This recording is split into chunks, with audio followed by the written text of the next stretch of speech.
அன்பு உறவுகளுக்கு வணக்கம். இன்றைய சிறார்கள் கல்வி கற்கின்றார்களா? கல்வி கற்பித்துக் கொடுக்கப்படுகிறதா?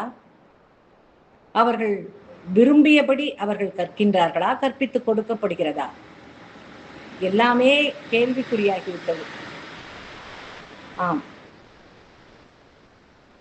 அவர்கள் விரும்பாமல் அவர்களுக்கு பிடிக்காத ஒன்றை திணிப்பதாக அல்லது தேர்வாக வைத்து அவர்களுடைய மனதை முறிப்பதாக இப்படித்தான் இன்றைய கல்வி சூழல் சிறாருக்கு இருக்கின்றது.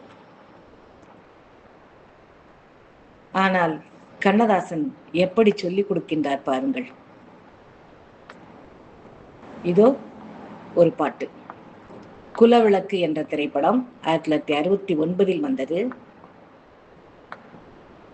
எந்த குழந்தையும் மிக எளிதாக கற்றுக்கொள்ளும். அதுதான் இந்த மண்ணின் வாசம். நின்றால் பாட்டு, நடந்தால் பாட்டு, நிமிர்ந்தால் பாட்டு, அப்படியே பாடி பாடி பழகி ஒவ்வொரு பருவங்களும் நீளுகின்ற இந்த மண்ணுக்கு இதுவே மிக அற்புதமான கல்வி.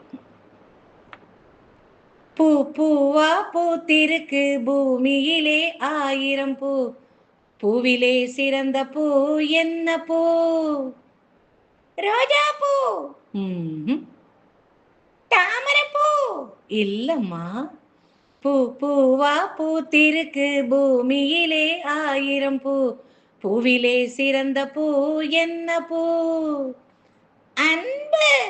கரெக்ட். மாலையிலே மலரும் பூ என்ன பூ? மல்லிகைப்பூ. மஞ்சள் நிறமான பூ என்ன பூ? செவந்தி பூ. சமையலுக்கு உதவும் பூ என்ன பூ? வாழைப்பூ. சடையில் வைத்து பின்னும் பூ என்ன பூ? திருகுப்பூ. பூ பூவா பூத்திருக்கு பூமியிலே 1000 பூ, பூவிலே சிறந்த பூ என்ன பூ? அன்பு. சிட்டி பாபு செய்யும் பூ என்ன பூ? தப்பு இல்லம்மா. சிட்டி பாபு செய்யும் பூ என்ன பூ? குறும்பு. அவன் வெட்டி தின்னு துப்புறது என்ன பூ? கரும்பு. வாணியிடம் இல்லாதது என்ன பூ? படிப்பு. இது வாய் திறந்தால் உதிரும் பூ என்ன பூ? சிரிப்பு. பூ பூவா பூத்திருக்கு பூமியிலே 1000 பூ, பூவிலே சிறந்த பூ என்ன பூ? அன்பு. வேலை செய்ய சோம்பல் தரும், வீட்டில் கூட வெறுப்பு வரும், வேதனையில் மலரும் பூ என்ன பூ? சலிப்பு. மலர்களிடம் கேட்டதற்கு மரங்கள் வந்து பதிலை சொன்னால் மனதுக்குள்ளே தோன்றும் பூ என்ன பூ? மதிப்பு. மனதுக்குள்ளே தோன்றும் பூ கசப்பு.